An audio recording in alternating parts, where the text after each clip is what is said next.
Hello, everybody. My name is Sinead Burke. I am a writer and a disability advocate, and somebody who's really interested in thinking about sustainability, accessibility, and equity as a really broad diagram. I have the great privilege of being able to facilitate this incredible conversation between three of the people that I admire most within the industry today.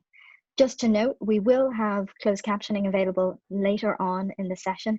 We are living in a digital era where everybody's schedules are continuously ebbing and flowing, so they will be joining us shortly. If that is a service that you wish to use, it will be at the bottom of your screen, and I will make note when they arrive into the session.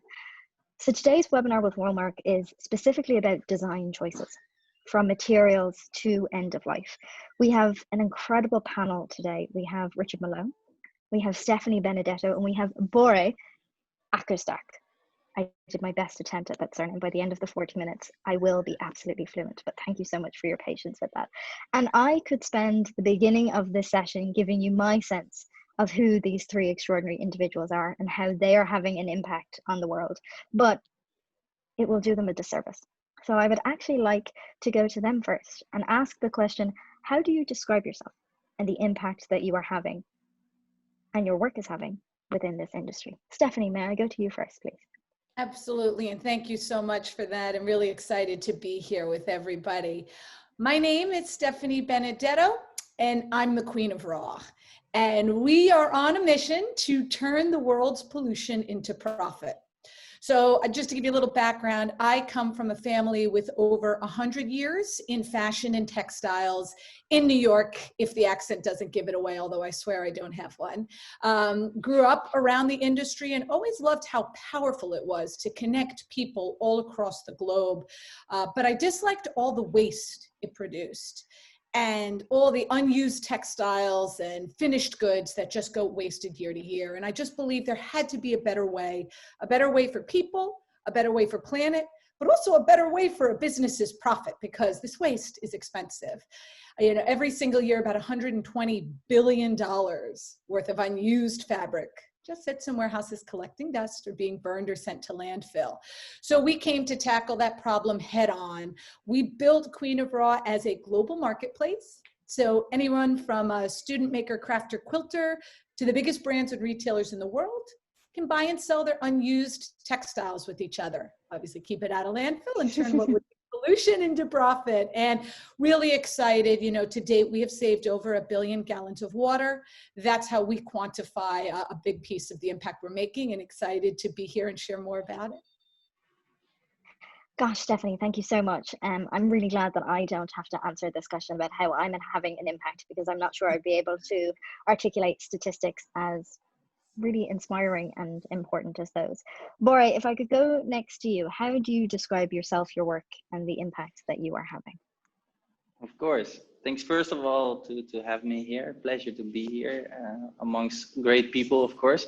I think to explain what we do at Bora, where I lead the creation, we open up the supply chain. Everybody knows how difficult, everybody in the industry knows how difficult it is to penetrate the supply chain and also figure out what the good routes are. So what we have been doing first for ourselves, but we do now for all the leading big companies, we innovate in textile and in knit, and we open up the supply chain. And while doing that, we created a service and a tool to be able to create yourselves in the 4 steps of choosing your own functionality, choosing your knit types that you need, and then creating the color that you chose, and adding your own DNA to really bring back textile creation from the yarn to the end product.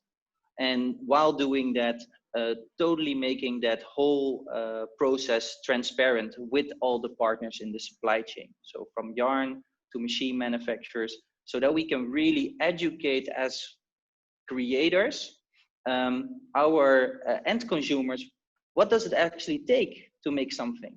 And what is the impact of all these steps?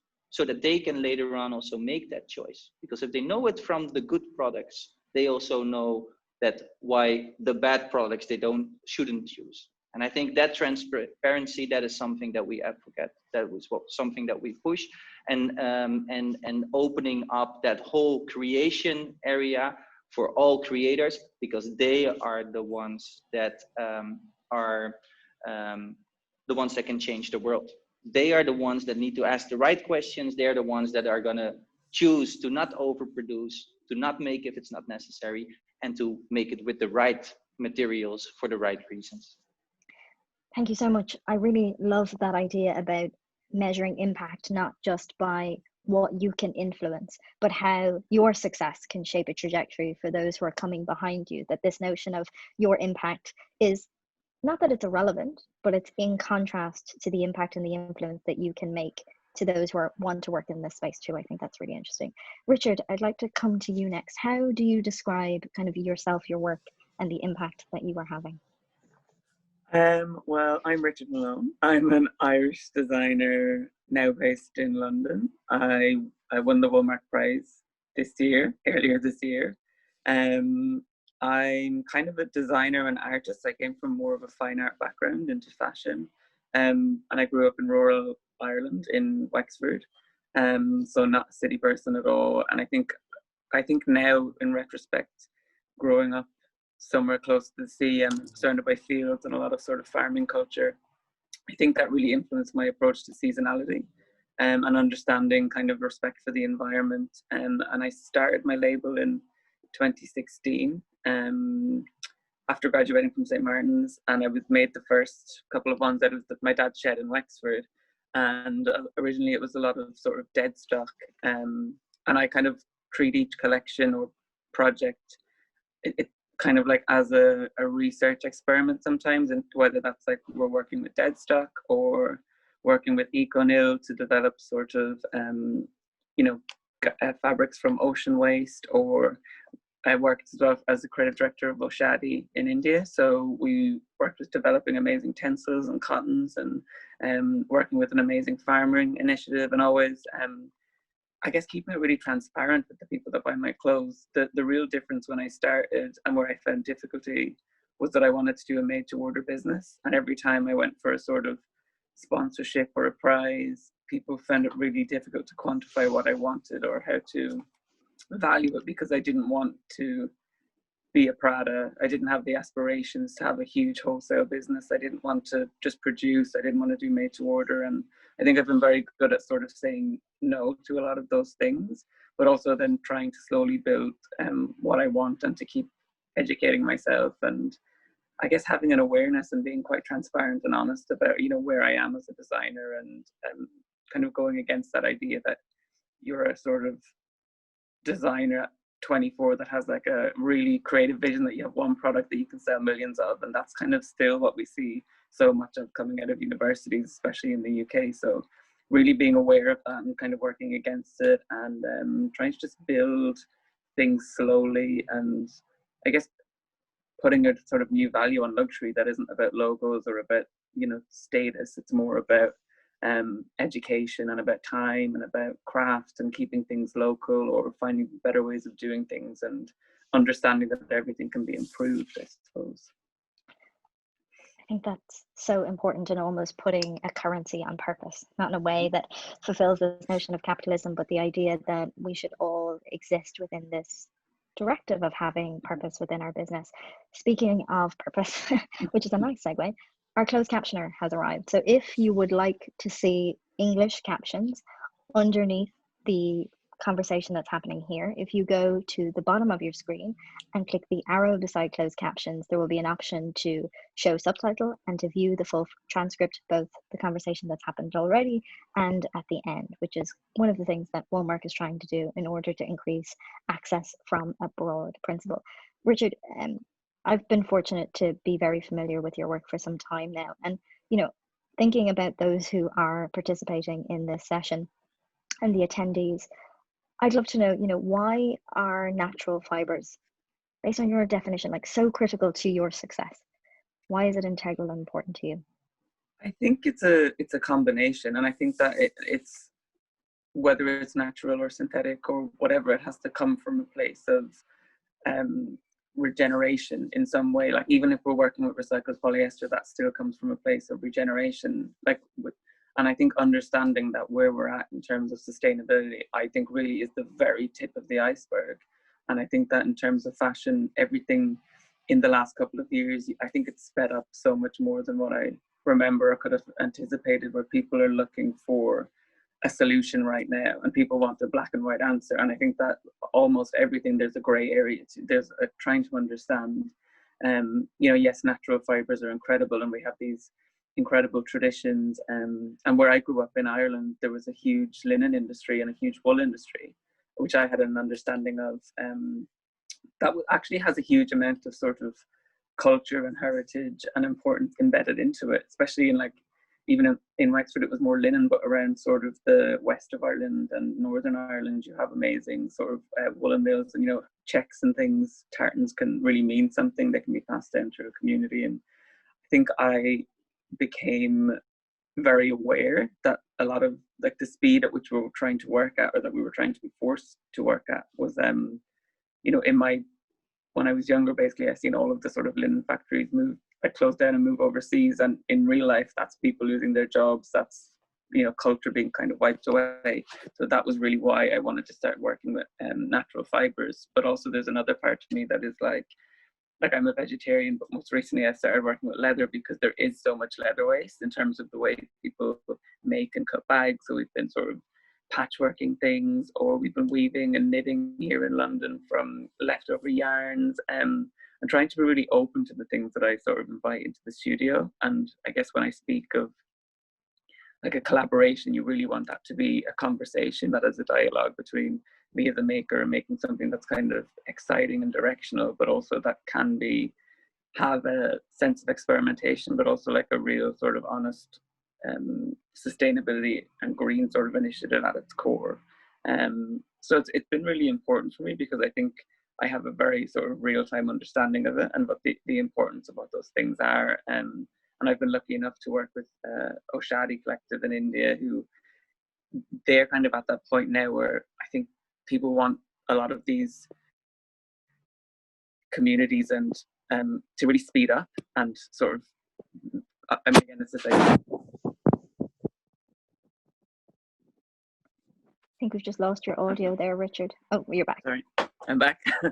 Yeah, so I think I've been very fortunate to be able to choose to work with brands and collectives that I really respect and I find really inspirational. And I think that it's about protecting the craft of people, and that's not designers, that's actually the craftspeople. I think you make such an important point there, Richard, that this notion of, even when we think about natural fibers, we can perceive it as something that exists in isolation in and of itself, that it is a choice that we make in a design process that's just about materiality. But what's really important is that none of these things exist within a silo, that they are responding to community, that they can be relating to employment, that can have cultural reasons and cultural value, that it can be about something that is greater than just the materiality and the fiber and the texture that they bring to a product that has something that has a greater purpose in and of itself. So thank you so much. Stephanie, I want to come to you because, in terms of the attendees and the participants in the call, many of them are kind of designers really looking for practical advice. And in terms of your experience and all the things that you have been able to do in terms of making that impact, what I really would love to know is, how can these designers who are watching today kind of use materials more responsibly in a really tangible way? What can they do right now? And perhaps what can they do in terms of a long-term strategic vision for their business? That's a great question. And I know when you hear that, right, S word, sustainability, it means so many things to so many people. And especially for new, independent, emerging designers, you kind of automatically assume that it's going to have to cost you more. And so how does the economics work, even if it's very important to your core mission and your ethos? I mean, we're for-profit businesses with a social mission. And so very important early on, as we were looking at the challenges around getting access to materials to designers, we realized we needed to build a business model where it made economic sense for all the players involved. And when you're sourcing, you know what, we know traditionally it is a challenging process. Many of these factories and mills are still doing things the way my great-grandfather did business in the 1890s, right? Pen and paper, maybe an Excel spreadsheet, and it's really hard to always get a hold of them and get access to these materials. You end up getting, you know, paying more, higher minimums, which is why you have waste, and it just doesn't make economic sense. And so we looked at all of these different touch points and realized the amount of time and resources that you're spending just sourcing materials. And if you layer on top of that extra cost to try to be sustainable, it makes it unsustainable, right? And so, you know, I knew that there were a ton of incredible textiles out there already made that were sitting in warehouses collecting dust, or like I said, going to be burned or sent to landfill. And that this was just a supply-demand mismatch, because you have the demand, you're there and a part of it, right? You need and want these resources. So that's where we kind of looked at this technology as a platform in a way to be able to open up access to these resources. And I think it's really important that, you know, especially with what's going on in the world today, right now, right? We're all sourcing at home from our computers, online. You can't necessarily go in person to a fashion district, right? Or a design studio or store and source these materials. So how do you find what you need, when you need it, at a discount, and away from areas impacted by disruption, while also being sustainable at your core? And I really believe that is what Dead Stock does. I think, you know, we've seen, especially since I've been in this business, a huge growth in people wanting to work with Dead Stock. And it fills all those touch points, right? It gives you a really awesome, sustainable story as well to tell.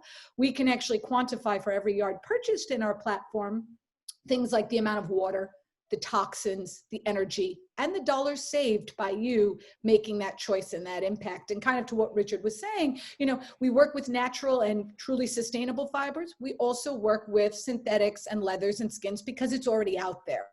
And one of the biggest things when I started doing this business is people thought we were talking about just scraps off a cutting room floor.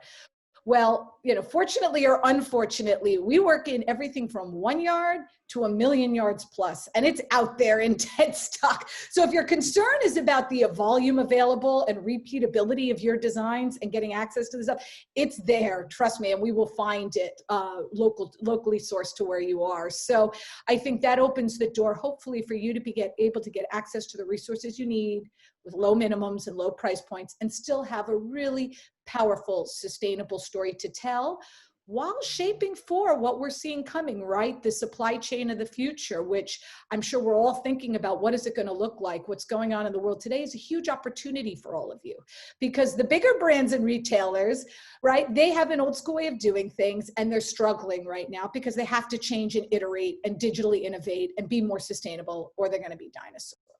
But for you out there, you have this amazing opportunity to come in and really harness what consumers are looking for today and building for that supply chain of the future, which is so exciting.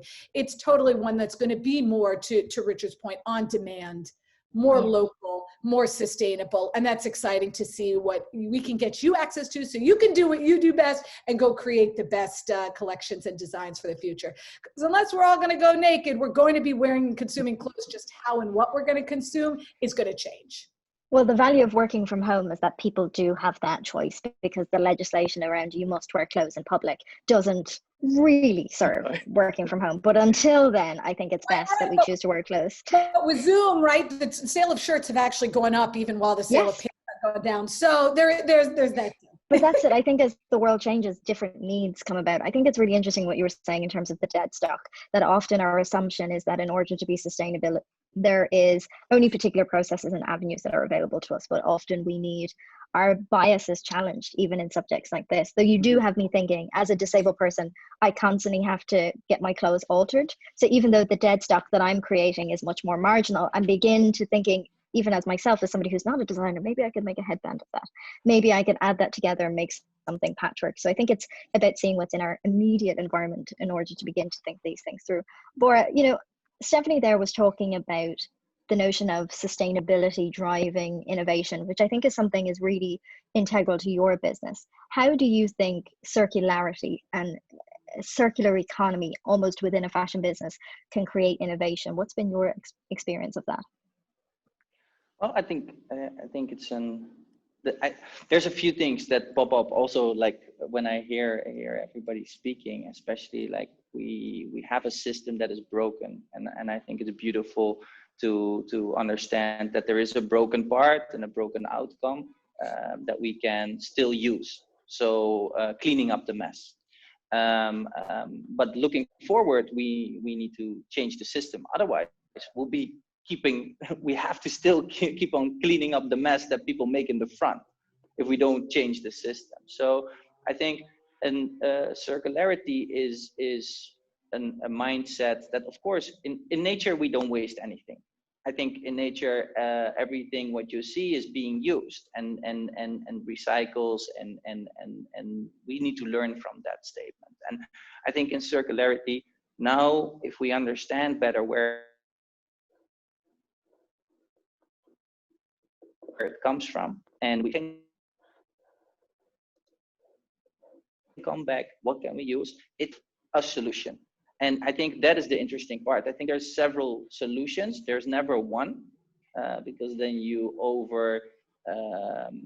push always a system. I think but circularity, I think, looking at that now, and especially when you go from the fiber, you can find a way to, hey, how can I build a clothing piece that first of all will fit to purpose for my end consumer, and explain the end consumer how to use it through the lifetime, and also explain which part can be used again, so that they also know what they can do with it. And I think that is all about education and all about transparency towards the end consumer. And I think the moment that we as creators are able to ask those questions, and we as creators are the ones that can really choose what we do and also communicate that, then we can really push the boundaries and really see, like, this is the road forward for a new system. Just to kind of ask a follow-up question there, I think that's so important. But I think often this notion or expectation that you have to educate your customer can feel so overwhelming that you don't know where to start. That sometimes you just need or want the customer to buy product, right? And that's a success because you need to create a business model. So I wondered, like, from your experience, how do you educate your customers in this process? And what could the designers who are watching this webinar today, where could they start? Because sometimes even just a starting point feels impossible. No, totally true. And I think that it is not the start. I don't think educating should not be the goal as a creator. There's different parts, but I think the moment that you are transparent about every step, and I think, like, I hate a sort of spotlight marketing. People like spotlight something that they do well, and they say, oh, look at us using this great fiber. But that's just one step in the process. I think the moment that creators now create, be open about all steps. Doesn't matter that you fail in certain steps, even if you are not good at it. The fact that you're open also gives opportunity for other people to help. So then together we can find solutions for these steps. And it's not about then educating the end consumers like, hey, look at how well I did this step. No, it's just opening up, like we opened up what is in food and what we want to have on our plate. Which ingredients do we use? Which ingredients have an impact in the world? Why are more people now vegetarian? And I think I'm not a vegetarian, but I eat very little meat because of the choice, because I know what the impact it is. And I think that is key, to be very honest about the steps, but also flag if you think things are difficult. And I think that was something for me that went into, like, being a creator, building our form of a showcase that we sell in shops, that we sell worldwide. But the process, how we're doing that, I thought this is more important to share. I want to open that up, to make that almost into a sort of open source system and say, guys, we are doing this way and we found our ways. These are some of the amazing yarn suppliers that are out there, or these are some of the amazing beginning solutions that you can try, and be open about it.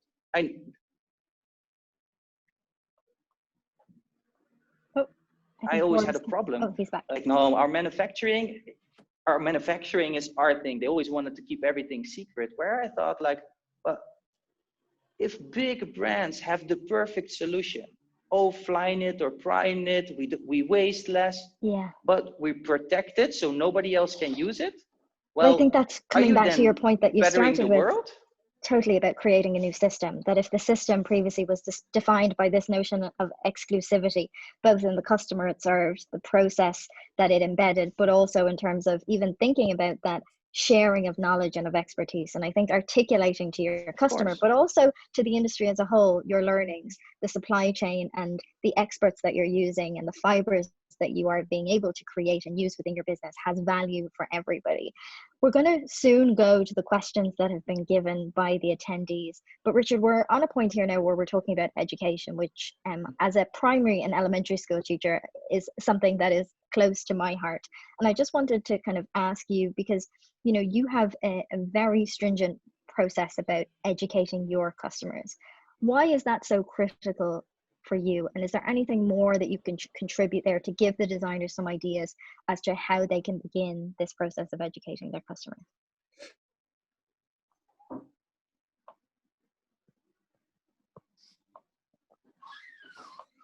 Not sure if Richard has frozen on us. I think he may have. Oh, you're back. Yeah. Yeah, I know. The education thing has been super important to me, because I'm also, like, as a designer, you know, I didn't do an MA or anything, so I'm learning every season, and I think that I have an awareness of things that are kind of help you get to where you want to go, and I think that place isn't necessarily defined. And I think working primarily with women and some men or non-binary people, I think it's really interesting that it's a conversation. You know, like, I learn from my customers about fit and about cut and about what empowerment or functionality is to two people, and that's something that I think things like, I don't know, social media makes this big sort of fiasco out of, like, again, spotlight marketing, which people do, where it's like, oh, I'm doing this so well, but you know, and I don't know, like, even speaking about food, there's so much information out there about our food and what's terrible for you, but people still fucking love McDonald's, you know, and stop. And that's like the same thing, like, we have to kind of figure out who it's serving, because I think within sustainability, there's a certain type of new capitalism that's like this purist thing that these mega brands are trying to buy up farms, or they're trying to own a process, and that's really damaging too. So I think education and conversation need to be about sharing, and that can be a small network. I think for me, it's having a brand. There isn't a luxury in growing something as part of this economy of more.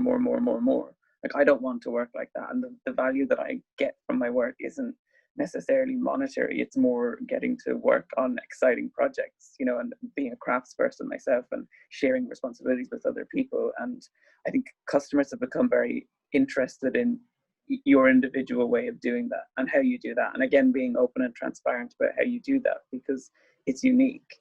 And I think whenever, like, luxury brands, you know, put a huge logo next to a process, you kind of think, well, that's been PR'd, whereas mine is like usually a one-on-one conversation with someone who wants a nice coat, or someone who wants, you know, a good dress, or like some people love a really practical trouser, you know. And then and you know, there's so many conversations within that sense of education, because when you have to accept sponsorships, you have a runway show and you work with models and things, but they don't necessarily represent your customer.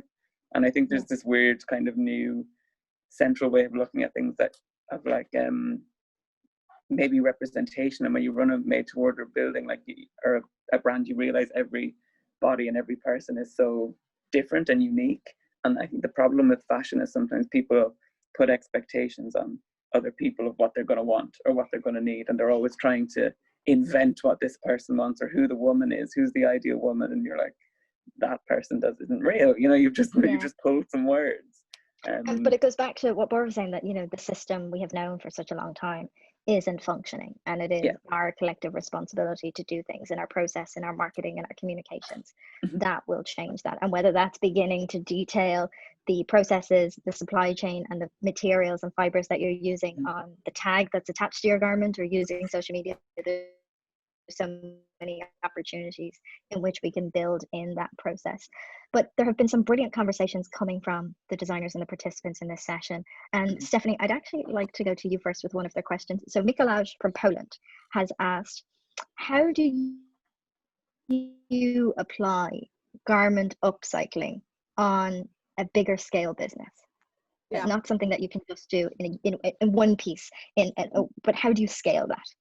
It's a great question, right? I mean, the fact that we are now have to think at the point of ideation or creation about how we're making the garment both immediately in terms of what our customers want and need, but also in terms of the longer term vision of what kind of waste gets created by this creation process, how much volume and scale is this even possible? And I think it's opening up a whole new area for how designers think about the creation process, about at scale, the amount of waste that is created, what they can reuse within their own creations, but what they can also then turn around and on platforms like ours resell and keep these materials in circulation.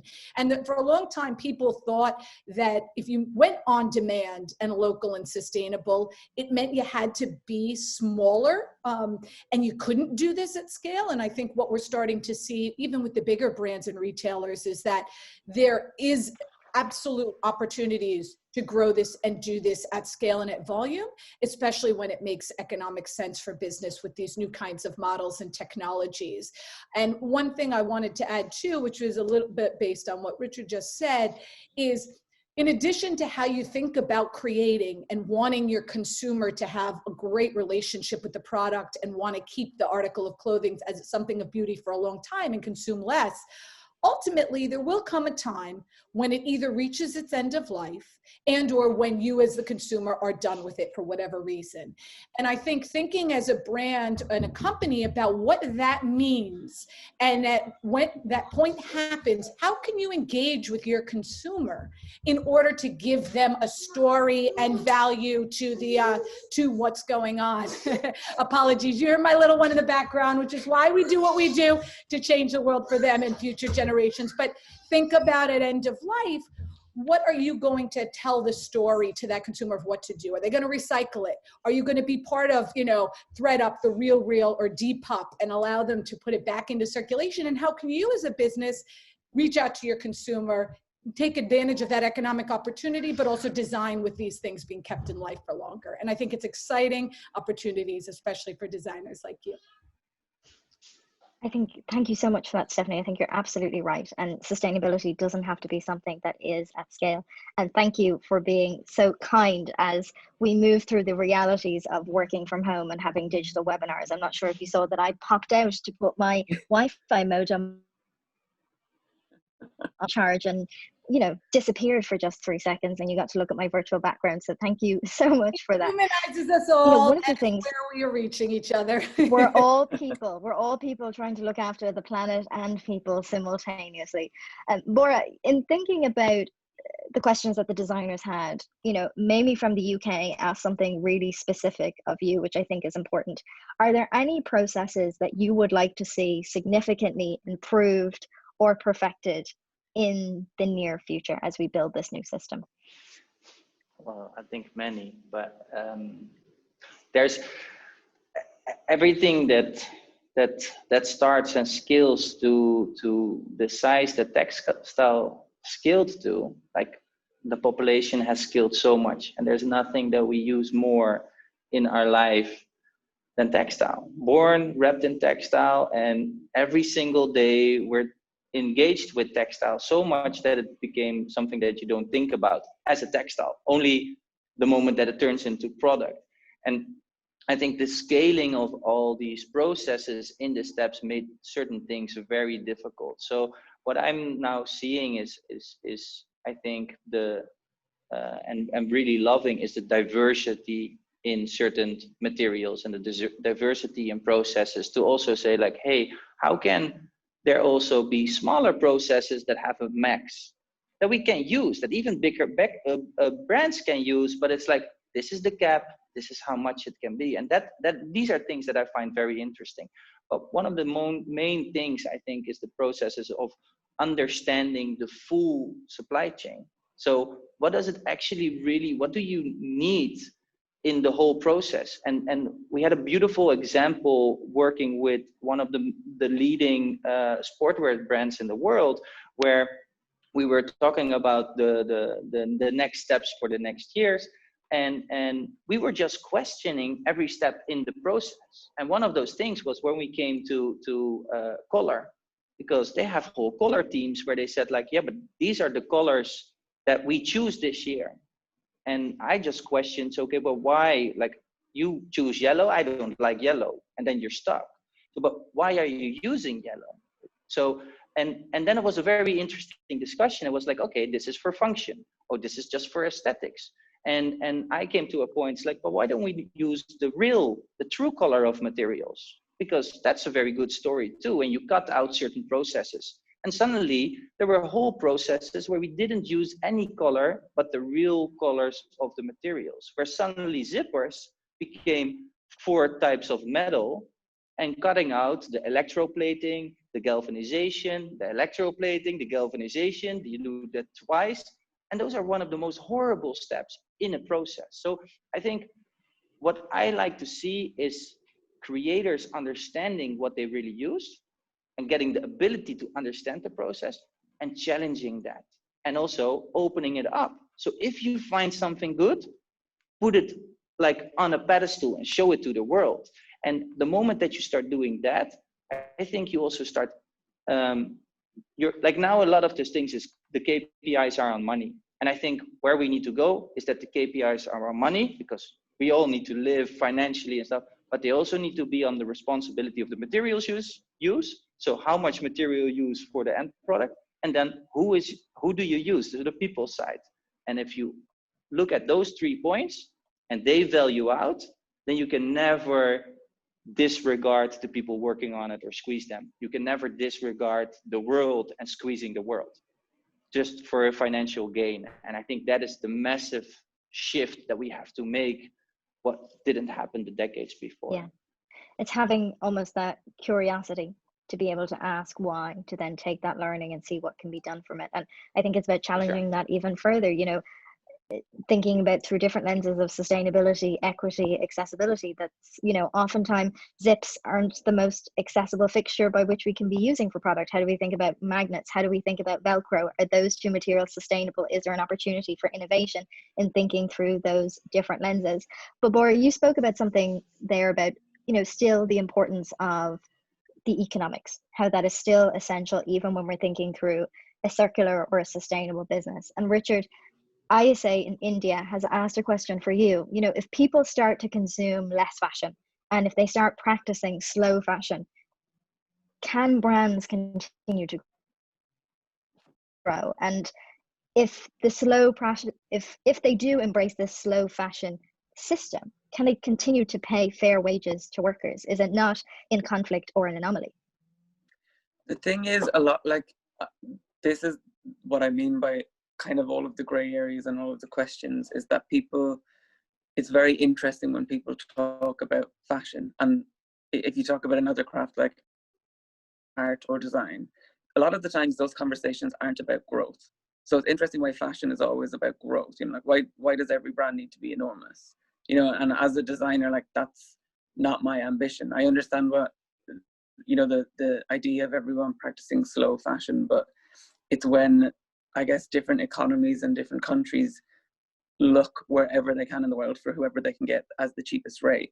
And there isn't, you know, like, I think the problems within, you know, wages, for example, is as soon as people start demanding a fair wage or a livable wage, there isn't anything that really legislates or protects those workers or asks or defines what a fair wage is. You know, and that's something that you see, like, the complete lack of sort of production in the UK now.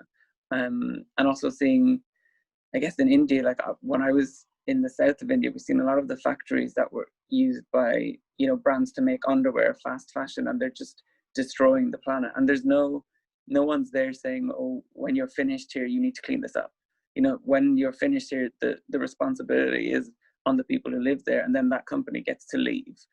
And I think the more that people demand transparency from larger companies, because like as a very slow fashion brand, as something that, you know, I've been lucky to be able to work in that way, but my ambition has never been for just excessive growth. I don't think that that's a thing. At its core, I don't really think sustainability and capitalism can be bedfellows. Like, I don't think that's a thing that can exist, you know, because you're just, if you make hundreds of thousands of products sustainably, you think about shipping, you think about zips, you think about finishes, you think about it going to from a factory to I don't know, a distributor to the store, then the store to the bag to someone's home. You know, all of those things have to be really considered.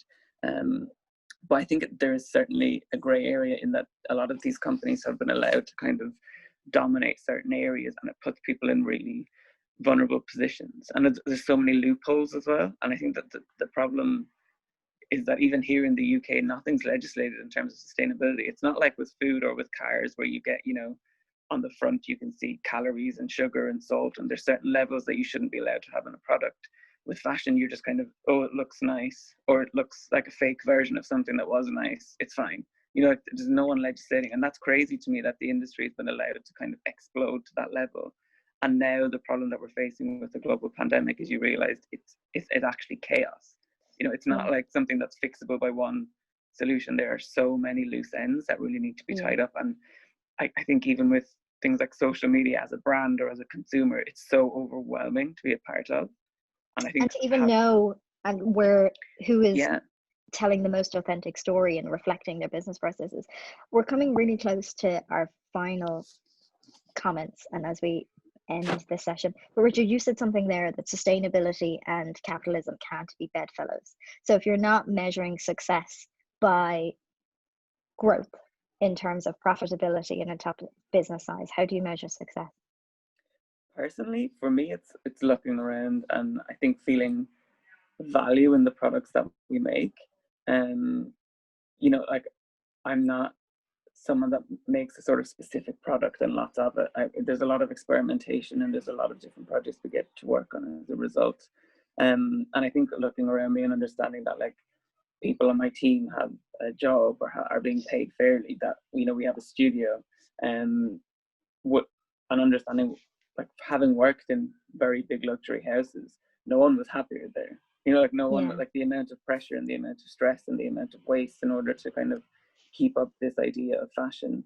I think having had a taste of that, it made me really realize that your values have to change in terms of money. Is such a funny question because of, like, how much do you actually need to survive? And success is subjective based on the individual and based on the business. We have reached the end of our session, but as somebody who is not entrenched in sustainability in the ways in which you are, I cannot thank each of you enough for finding time in between other Zoom calls